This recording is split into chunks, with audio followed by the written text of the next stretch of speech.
People who notice everything often appear highly perceptive, but hyper-awareness can quietly drain their emotional energy. When the brain never stops scanning people, conversations, and subtle changes, awareness can become a psychological burden instead of a gift. Thank you for being here with Thalvyn Psychology. Subscribe for clear insights into human behavior and emotional patterns. A woman enters a meeting in Seattle and immediately notices two coworkers avoiding eye contact. No one argues, yet she spends the entire meeting tracking their tone, facial expressions, pauses, and every carefully chosen response. The problem is not observation itself. Awareness means noticing a signal. Interpretation means assigning meaning to that signal. Monitoring means continuing to search for more evidence. Extended monitoring is what often creates deep emotional exhaustion because the mind never receives permission to stand down.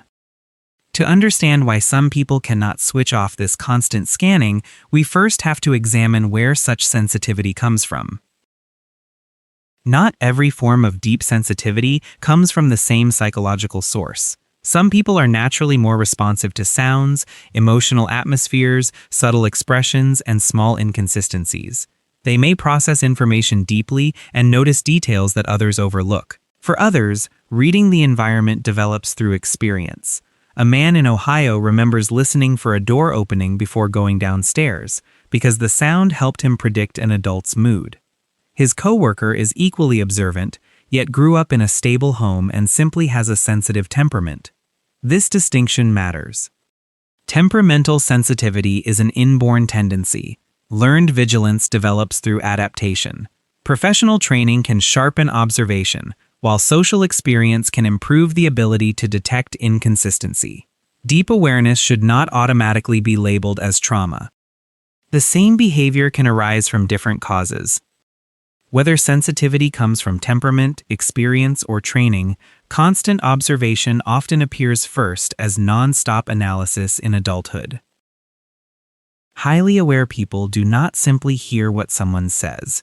They also track word choice, response time, tone, eye contact, posture, and consistency with previous behavior. A Chicago employee receives a Slack message from his manager saying, "Can you stop by later?" He does not treat it as a routine meeting. He reviews emails, projects, and weekly mistakes, trying to discover what went wrong. Noticing a signal does not guarantee that its interpretation is accurate. The brain may fill missing information with old memories, current worries, negative expectations, or past experiences. The pattern often follows 3 steps: signal, story, and reaction. The signal is a short message. The story becomes, "I am in trouble." The reaction is tension and compulsive checking for evidence. A useful question is, what did I actually observe and what did my mind add? When the brain constantly analyzes others, it eventually turns that scrutiny inward. Hyper-self-awareness begins when people stop simply feeling emotions and start monitoring every reaction. They do not only feel sadness, joy, or anxiety. They immediately ask why they feel that way, whether the emotion is reasonable, whether they are overreacting, and how others might judge them. A woman in New York laughs during dinner with friends. Seconds later, she wonders whether she laughed too loudly, sounded fake, or drew too much attention. Self-awareness can help regulate behavior, but constant self-monitoring during ordinary social moments can reduce spontaneity, enjoyment, flow, and presence. Reflection looks back to learn. Rumination repeats the moment to find certainty. Self-punishment reviews it to criticize the self. A useful question is, am I reviewing this moment to learn or to punish myself? When analysis follows people into every relationship, they may gradually lose trust in what is happening directly in front of them. Deep observers notice that compliments can carry motives, apologies can end conflict without repairing it, confidence can hide insecurity, and kindness can come with expectations. This awareness can be useful, but applying suspicion to every interaction makes closeness difficult. A coworker in Austin brings someone coffee and praises their project. Instead of accepting the gesture, they immediately wonder what favor will be requested. There is a difference between recognizing that motives may exist and assuming every gesture is strategic. There is also a difference between observing repeated behavior over time and judging someone from one moment. The answer is not blind trust. It is calibrated trust, where confidence grows according to evidence. Ask, is this a repeated pattern or am I protecting myself from uncertainty? Caution can protect people, but when it becomes constant, they may carry the tension of every room home with them. Deep observers often know when to lower their voice, change the subject, recognize discomfort, or prevent tension from rising. Because they read emotional shifts quickly, they often become the person who keeps peace in families, friendships, and workplaces. During a meeting in Boston, Thalvyn watches one employee repeatedly adjust his words to calm two tense coworkers. By the end, everyone else feels relieved, but he feels drained. There is a difference between understanding another person's emotion, sensing a change in the atmosphere, taking responsibility for fixing it, and absorbing it as your own. People may depend on them for comfort while rarely asking, "How are you holding up?" A healthier boundary is, I can understand this emotion without becoming responsible for fixing it. Not every tense moment requires intervention. When outside emotions are absorbed for too long, the body may begin reacting as if danger is happening within right now. People who notice too much may track their heartbeat, breathing, chest tension, warmth, restlessness, and other physical changes. Noticing these signals is not the problem. Difficulty begins when sensations are interpreted as danger. Before a presentation in Los Angeles, someone drinks coffee and feels their heart beating faster.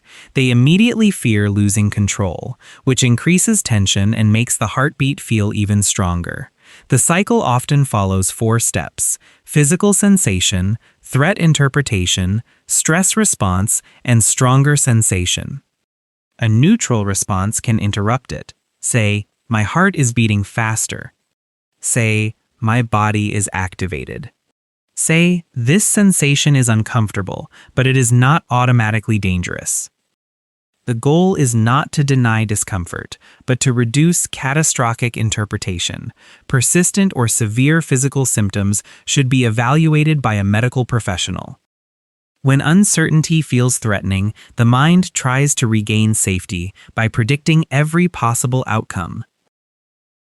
Highly aware people may believe that predicting enough possibilities will keep pain from surprising them.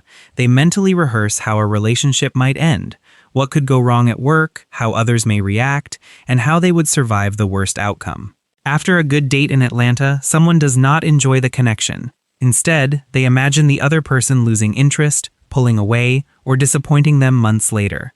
Prediction creates temporary control, but too many imagined scenarios make present action harder.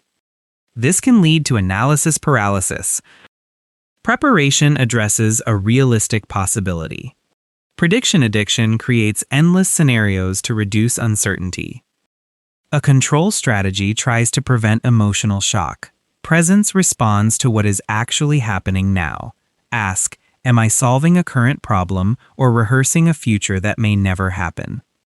The goal is not to become less observant, but to decide what deserves attention and what can be released.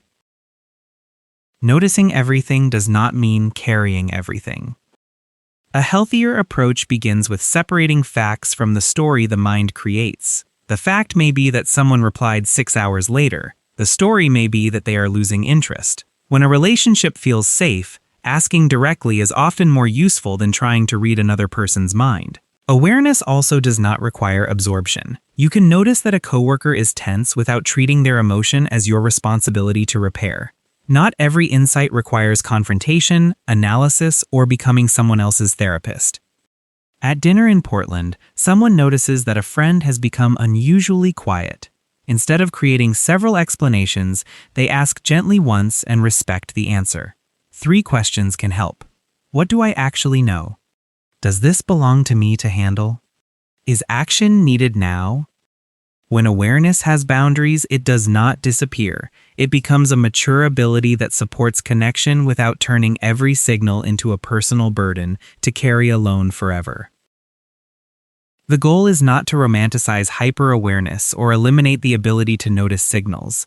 Selective awareness means knowing when attention is useful and when the mind can rest. Change appears when people notice a signal without reacting immediately. They tolerate uncertainty, ask questions instead of reading minds, and maintain empathy without trying to rescue everyone. They can feel physical sensations without treating every change as danger. They can remain present without constantly observing themselves. Ask, does my awareness help me participate in life, or keep me standing outside it? Observation does not affect everyone in the same way. Its meaning depends on origin, intensity, flexibility, impact, and the ability to stop monitoring when unnecessary. Deep awareness can reveal patterns others miss, but freedom begins when you stop carrying everything. Thank you for watching Thalvyn Psychology. Subscribe for more insights into human behavior, relationships, and patterns. Thank you for watching and supporting Thalvyn Psychology. Please subscribe and let's keep exploring the psychology deep within us together.